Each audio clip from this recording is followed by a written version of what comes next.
동남아시아의 비전에 대해서 좀 잠시 말씀을 드리겠습니다. 작년 11월 1일부터 동남아시아에서 빠르게 캄보디아 전면 재개방 선언한 부분들, 제가 5월달에 갔을 때 마스크를 다 걷더라고요. 그래서 지금은 캄보디아 상황은 한국이랑 비슷하다 이렇게 보시면 돼요. 그리고 세계은행에서 2022년도 경제성장률이 4.5%를 전망하고 있습니다. 그리고 베트남, 캄보디아 같이 또 베트남이 6% 정도 경제성장률을 유지하고 있는데 유일하게 7%를 꾸준하게 유지하는 나라가 캄보디아입니다. 물론 이제 코로나 때는 제외합니다. 그리고 투자 진출 동향 관련된 부분들은 보시는 것처럼 외국인 투자 또 자국 투자가 상당히 늘어나는 것을 볼 수 있습니다. 그리고 작년 3분기까지 비오리 수출 52% 증가했다는 것을 볼 수 있습니다. 그리고 자유무역 협정, 여기가 이제 사회주의 공산주의가 아니고 입헌군주제거든요. 그래서 왕이 있고 수상이 있습니다. 그래서 훈센 총리가 정권을 잡은 이후에 1985년경으로 기억하는데 한 37년 정도를 이제 독재이긴 하지만 그렇다고 사회주의는 아니고 그 대신 상당히 개방 정책을 많이 쓰고 있습니다.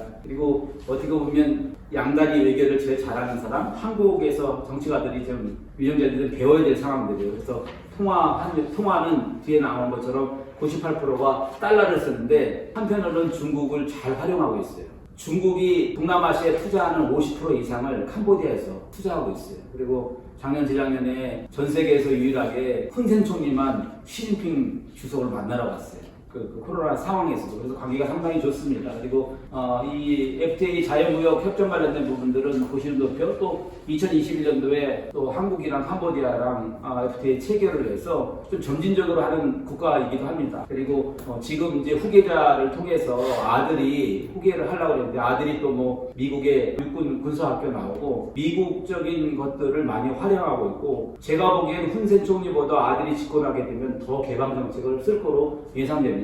지금 5번째는 이제 그 한국에서 70년대 정정 회장을 통해서 경부고속도로 개통한 것처럼 그런 어떻게 보면 중심축을 만들었잖아요. 그래서 70년대, 80년대, 90년대 경제 성장률을 이루게 한 부분들이 사실 경부고속도로라고 해도 과언이 아닙니다. 그래서 내년에 동아시안 게임도 있어서 그런 부분도 있지만 지금 푸놈펜이랑 시나쿠빌까지 한 70% 완공됐어요. 그래서 제가 이번에 시나쿠빌을 갔었는데 여기 푸놈펜이고 오른쪽이 이제 베트남입니다. 그리고 위쪽에 태국이 있고 이쪽에 이제 그 라오스가 있습니다. 그래서 여기에서 서남쪽에 여기 시아나쿠비데라는데 우리나라로 얘기하면 제2도시는 제2도시예요. 그래서 부산이라고 보면 됩니다. 부산. 거기까지 이제 이 도로를 놓는데 한국은 도로를 놓고 나서 다 개통한 다음에 갔는데 여기는 약간 중간중간 이렇게 막아놨어요. 그래서 제가 이번에 올라올 때 그렇게 올라왔습니다. 그래서 원래 7월에 예상했었는데 아마도 한 10월 정도, 8개월 정도가 완성되지 않나 그렇게 싶습니다. 그래서 지금 이제 활발하게 이제 고속도로를 좀 놓고 있는 상황입니다. 그래서 사회 기반 시설이 고속도로 시아노쿠빌 가는 그거 포함해서 또 공항, 제2공항도 남쪽에서 만들고 있고 항구도 시아노쿠빌 포함해서 깜보 지역에서 활발하게 지금 사회 기반 시설이 하고 있습니다. 그래서 쉽게 한국의 85년부터 87년 정도라고 보시면 됩니다.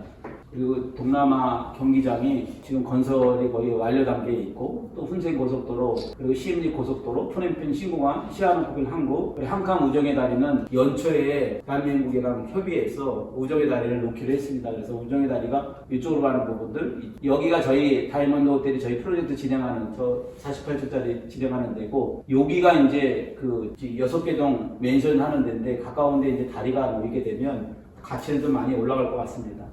그리고 이제 포드 자동차 공장 유치에 대한 좋은 뉴스, 그리고 2022년도 부동산 경기 회복 기대를 좀 하고 있는 것에 대한 것들. 여기는 이제 제가 이번에 5월달에 가서 이게 이제 어떤 자리냐면 여기 이제 다이아몬드 호텔, 다이아몬드 섬이라는 데가 우리 한국의 여의도 같은 데입니다. 여의도 같은. 그리고 여기는 강남의 반포 정도 되는 지역인데 여기 자세히 보시면 2003년도에 30에서 100불 정도 했던 거예요. 20년 전이라고 보면 돼요. 그죠? 정확히 20년 전에 제곱미터당 30에서 100불인데 10년 후에 여기 보면은 300불에서 800불 정도 하는 거예요. 10년 만에 여기 올라가요. 한 많게는 8배, 또 300개로 얘기하면 한 10몇 배가 오른 거죠.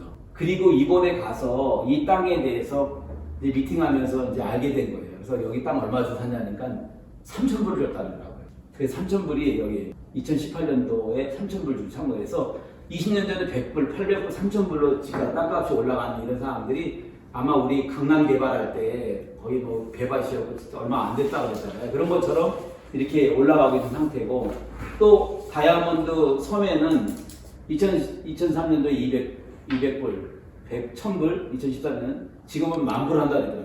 여의도 같은 땅이 10,000불 정도 한다는 거예요. 그래서 이 상황을 보면은 지금 막 급속하게 땅이 가격이 올라가고 있는 상태다. 그러면 이제 예상컨대 2020년이라 보면 30년도, 2030년도의 땅값들은 모르겠는데 이 축을 보긴 하는데, 그래서 지금은 땅값은 우리 강남 시대처럼 계속 올라가고 있는 상황을 이번에 가서 이제 볼 수 있었습니다. 중국 예를 좀 들어드릴게요, 제가. 중국에 2001년에서 2년 사이에 외국에서 집을 살 수 있게 허용을 해줬어요. 2000년 전에는 외국 사람들이 집을 못 샀어요, 그 당시.